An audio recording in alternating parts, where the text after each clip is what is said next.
What's up, fight fans? This is Kurt DeVille with Counterpunch Boxing News, and I have some new news concerning Showtime Shawn Porter, Terrence Bud Crawford, and Errol the Truth Spence. Get this, Porter on Crawford negotiating for Spence fight.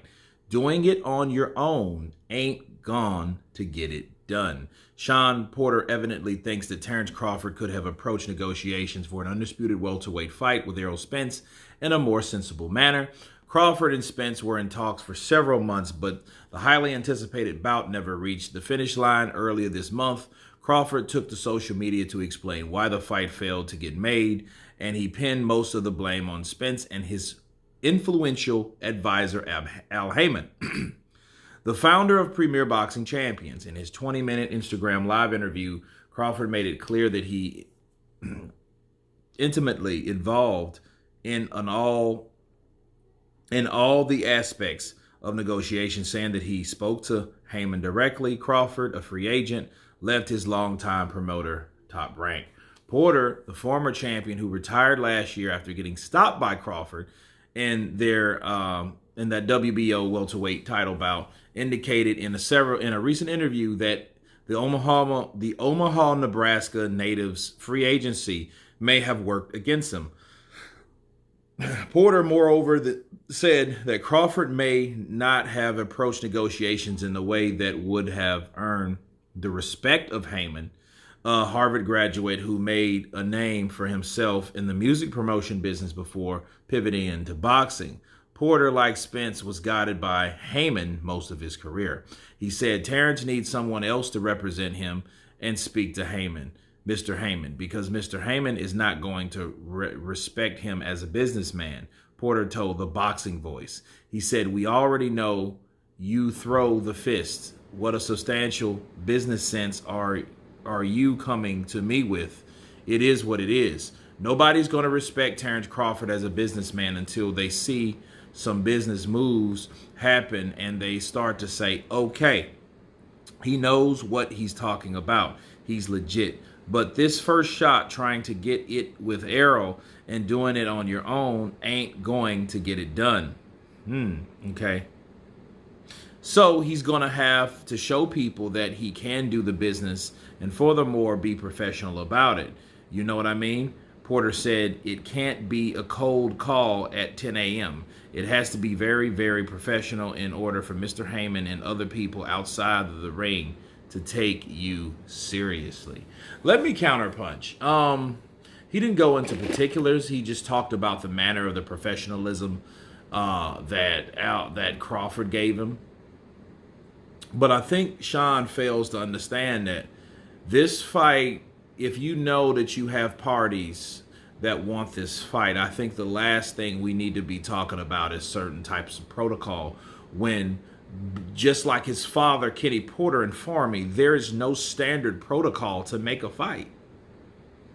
And him saying that Terrence Crawford needs another person to represent him, well, that's exactly what Bob's supposed to have done for all these years, and he couldn't get the fight done. And you ask yourself the track record, the constant track record that we have, that we've seen from Al Heyman. A lot of fights, a lot of fights didn't happen.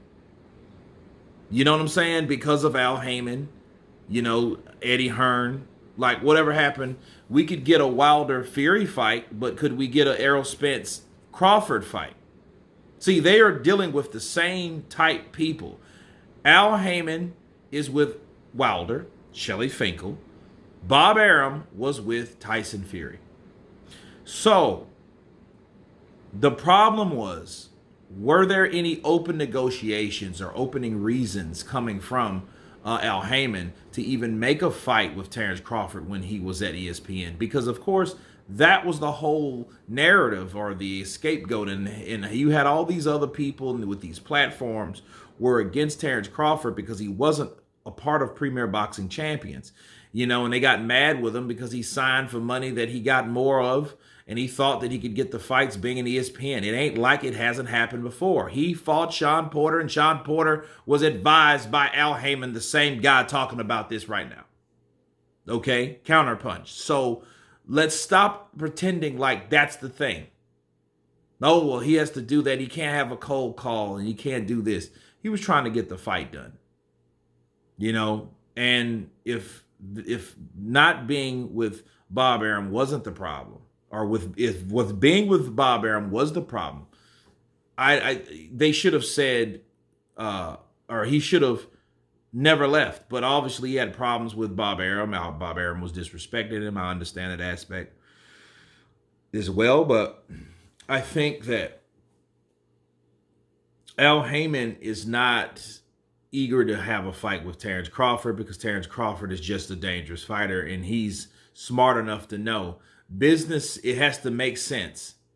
And I don't even think the split made sense, honestly. I don't think any fighter should go without a guarantee because understand something. Until this era, in this segment of time, have I seen someone, a fighter, without a guarantee? This is the first time that, we'll just work on the splits and let's work on getting the pay-per-view. But then people steal that shit easier than stealing something out of a convenience store. Why should they pay for it? Better yet, how could you get paid from something that someone stole from you? You're not. People are stealing this shit. So pay-per-view is not a guaranteed incentive to get your fighters paid. Counterpunch. It's not going to work with how people think it's going to work. Now, we got some people that's going to buy the fight, such as me and others, but what Terrence Crawford had on the table, $25 million, it's hard to walk away from that and really call yourself a prize fighter. Based on what you think that you're going to make, it wouldn't be 25 million. And even if it was 25 million, who cares? Because you have a guarantee, not a maybe. See, those maybe numbers are generated through something that is wishful thinking. Someone has to be on a total positive mindset to want to believe that this is going to work. And then the question is, why would you be concerned with something to that degree when there's already money up front? Counterpunch. So I don't really think that's the case. I think Al Heyman has a huge control over Errol Spence, and Errol Spence does whatever he wants him to do, and it's not to fight Terrence Crawford. But anyway, you guys tell me what you think of Sean Porter breaking it down the negotiation pool with Terrence Crawford. Of course, please subscribe, and you guys been Counterpunch. Peace!